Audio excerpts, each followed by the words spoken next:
Online कक्षाओं में आपका स्वागत। कक्षा अष्टमी, विषय सामाजिक विज्ञान। उसका अपन सामाजिक विज्ञान का संसाधन एवं विकास भाग 2 भूगोल का अध्ययन कर रहे हैं। उसमें हमने पाठ नंबर 2 भूमि, मृदा, जल, प्राकृतिक वनस्पति और वन्य जीवन संसाधन, ये हमारा पाठ नंबर 2 है। उसमें हमने कल पिछले कालांश में पढ़ा था भूमि के बारे में, भूमि और भूमि का उपयोग, भूमि का किसे कहते हैं और उसका उपयोग क्या है, इसके बारे में हम अध्ययन कर चुके हैं। आज हमारा प्रकरण है भूमि संसाधन का संरक्षण, अर्थात भूमि के रख रखाव किस प्रकार से किया जाए। उसके कुछ महत्वपूर्ण बिंदुओं के आधार पर हम इस पाठ को आगे बढ़ाएंगे।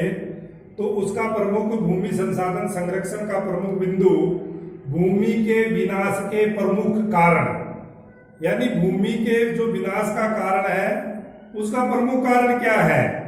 तो उसके लिए हमने 2 बिंदु निकाले। वह 2 बिंदु है बढ़ती हुई जनसंख्या। व्यक्ति की भूमि का ज्यादा बढ़ाव नहीं हो और जनसंख्या बढ़ती रहे, तो एक तो बढ़ती हुई जनसंख्या, दूसरा लोगों की बढ़ती हुई मांगे। ये 2 बिंदु हमारे इसके विनाश के कारण है। हमारी भूमि के विनाश का, इन कारणों के कारण हमारी भूमि का विनाश हो रहा है। इससे वन भूमि और कृषि योग्य भूमि का विनाश हो रहा है। बढ़ती जनसंख्या और बढ़ती मांगों के कारण हमारे वन भूमि का और कृषि भूमि का विनाश हो रहा है। ये हमारे विनाश के कारण थे। अब इस भूमि संरक्षण यानी इसको विनाश को रोकने के क्या उपाय हैं। भूमि के विनाश को रोकने के उपाय नंबर 1, वन रोपण, पेड़ पौधों को लगाना। भूमि उद्धार, भूमि को समतल करना या उसका नवाचार करना।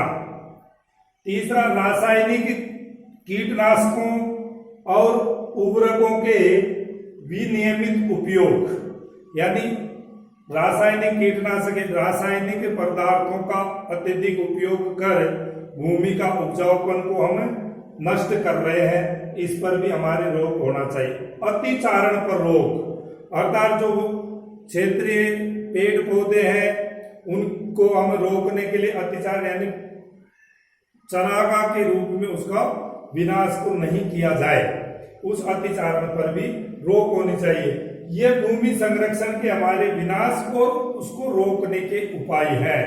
अगला अपना बिंदु इसी पाठ का, इसमें दूसरा है मृदा। मृदा की अपन पहले पढ़ेंगे परिभाषा।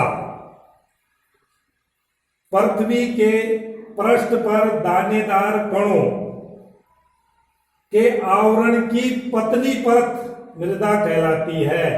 पृथ्वी के पृष्ठ पर, पृथ्वी के जो ऊपरी परत है उस पर दानेदार कणों के आवरण की पतली परत मृदा कहलाती है।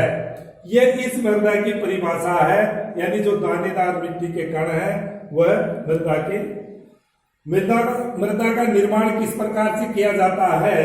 मृदा का निर्माण चट्टानों से प्राप्त खनिजों और जैव पदार्थों से होता है। इस मृदा के निर्माण का कार्य खनिजों और जैव पदार्थों के माध्यम से किया जाता है। मृदा अपरदन यानी मृदा के कटाव को किस प्रकार से रोका जा सकता है। मिट्टी का जो कटाव होता है, एक स्थान से दूसरे स्थान पर मिट्टी को बहाकर पानी ले जाता, उस कटाव, अपरदन का अर्थ होता है कटाव, उसको किस प्रकार से रोकना। तो उसको रोकने का कार्य वेदिका फार्म, अर्थात सीधी नुमा खेती करना।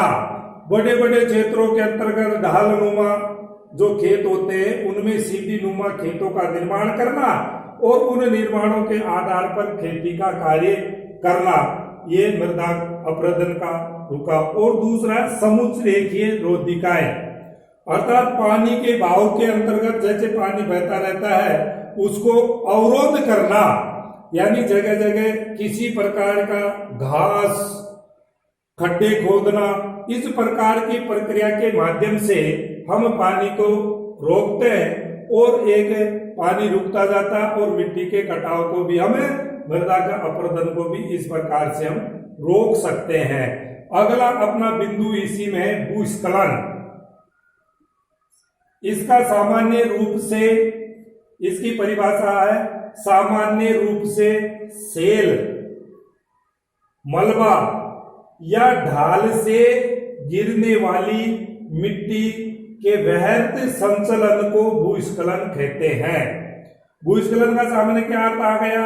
सामान्य रूप से सेल, मलबा या ढाल से गिरने वाली मिट्टी के वृहत संचलन को भूस्खलन कहते हैं। ये भूस्खलन अब हमारे पुस्तक के अंतर्गत दिया गया है कि किस प्राय ये बाढ़ इत्यादि के कारण से, ऐसा पानी के बहाव के कारण ऐसा होता है। अब उसको रोकने के उपाय भी हमें भूस्खलन, हमारे अध्याय के अंतर्गत हमारा जो पाठ है उसमें इसको दिया गया है। उसके आगे हमको 2 उदाहरणों के माध्यम से इसको समझाया गया है। इस कालांश में अपन भूस्खलन तक ही पढ़ेंगे, इसको रोकने के उपाय ये आप अपने पुस्तक के माध्यम से अपने अध्याय के अंतर्गत दे रखा है।